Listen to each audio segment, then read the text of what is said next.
The quota was returned because their Icelandic partners denied them the right to use a vessel they jointly own.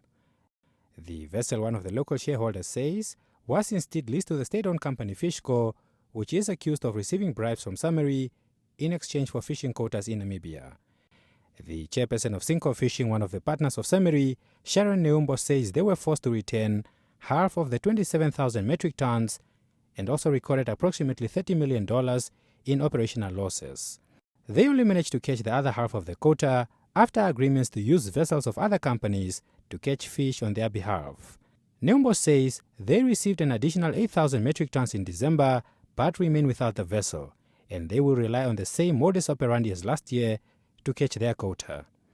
The fallout with Samherji, according to Neumbo, is mainly as a result of failure to reach a settlement agreement after their joint venture agreement ended 2 years ago.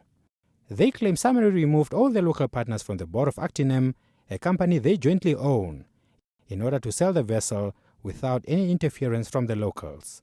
Neumbo broke her silence in an exclusive interview with NBC News.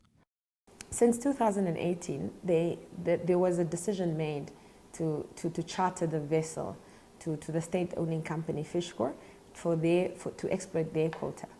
And at the same time, we also had quota, the Namibian companies, the three partners, all three of us, and we all approached the Icelanders. It's a situation of we are shareholders in a vessel, but we are begging our partners to allow us to use the vessel to exploit our quota.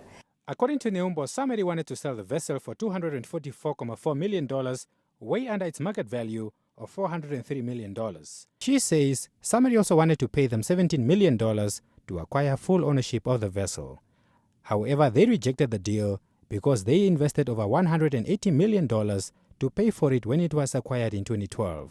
There was a gentleman recently from London towards the end of last year, and he was basically telling us that, you know, in the company account there's so much money from chartering the vessel, and they would like to use some of that money to pay us back. You don't use my money to pay me back.